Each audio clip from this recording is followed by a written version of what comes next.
차이나 이슈입니다. 지난 12월 19일 오후 타이베이 도심에서 전례 없는 형태의 강력 범죄 사건이 발생했습니다. 사건은 오후 5시쯤 퇴근길 시민들로 붐비던 타이베이 중앙역 지하출구 인근에서 시작됐습니다. 목격자들에 따르면 방독면을 착용한 한 남성이 갑자기 연막탄을 던졌고 역사 주변은 순식간에 짙은 연기로 뒤덮였습니다. 처음 연막탄이 터졌을 때만 해도 시민들은 화재 훈련이나 장난으로 오해한 경우가 많았습니다. 하지만 불과 몇 초 뒤 연기 속에서 흉기를 들고 달려오는 남성을 본 순간 현장은 공포로 바뀌었습니다.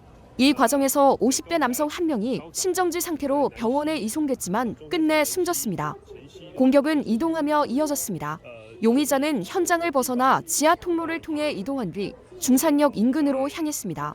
놀랍게도 인근 호텔에서 흉기를 추가로 챙긴 뒤 다시 거리로 나와 보행자와 오토바이 운전자들을 상대로 무차별 공격을 이어간 것으로 조사됐습니다. 특히 저녁 시간대 쇼핑객과 가족 단위 방문객이 많던 S라이트 스펙트럼 난시백화점까지 난입해 1층과 4층에서 연속적으로 흉기를 휘둘렀습니다.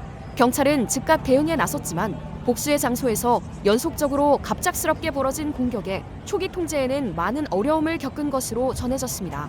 경찰의 추격을 받던 용의자는 결국 백화점 건물 6층에서 뛰어내렸고 병원으로 옮겨졌지만 치료 도중 숨졌습니다.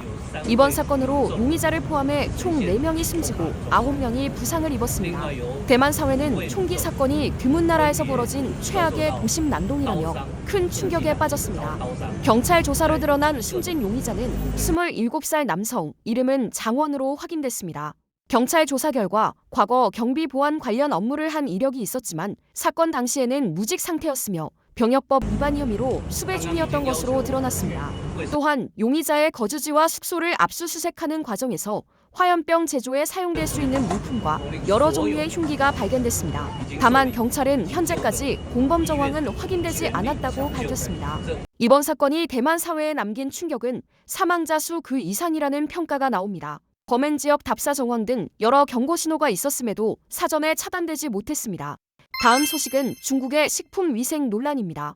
중국 알몬 김치의 끔찍한 기억이 아직도 선명한 가운데 비위생적인 환경에서 식품을 제조하는 모습이 또 포착되었습니다. 절임 채소 공장에서 작업자가 맨발로 채소를 밟고 담배를 피우며 침을 뱉고 작업하는 장면이 공개됐고 바닥에 떨어진 채소를 씻지 않고 포장하는 모습도 포착됐습니다.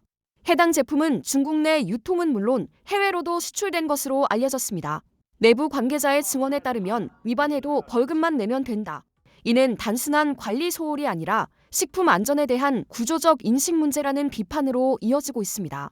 최근 한국 김치 소비 시장을 분석하며 외식업계를 중심으로 중국산 김치 사용이 빠르게 확산되고 있다고 보도했습니다. 가격은 국산의 절반 수준이지만 반복되는 중국의 위생 논란은 소비자들의 불안을 키우고 있습니다. 중국의 끊이지 않고 비위생적인 모습이 개선되지 않고 여전히 만행하고 있어 충격을 주고 있습니다. 최근 중국에서는 애니메이션과 게임 캐릭터 상품, 이른바 굿즈에 과몰입한 10대들이 심각한 사회 문제로 떠오르고 있습니다. 산둥성의 한 15살 학생은 한정판 굿즈 구매를 거절당하자 가족 모임 자리에서 어머니의 목을 조르는 사건을 일으켰습니다. 또 다른 지역에서는 청소년이 굿즈 구매를 위해 온라인 중고거래 플랫폼을 이용하다 사기 범죄에 연루돼 부모의 신용카드에서 수천만 원이 빠져나간 사례도 발생했습니다. 한정 수량, 지금 안 사면 끝, 가격 폭등 공포. 이 세 가지 요소가 결합되며 청소년들의 충동 조절 능력을 무너뜨린다는 설명입니다. 문제는 이 구조를 플랫폼과 판매자들이 적극적으로 활용하고 있다는 점입니다. 오늘 전해드린 뉴스는 사건을 전하는 데서 끝나지 않습니다. 그 사건이 사회에 무엇을 경고하는지를 읽어내는 것이 중요합니다. 지금까지 차이나 이슈였습니다. 구독과 좋아요, 알림 설정은 콘텐츠 제작에 큰 힘이 됩니다.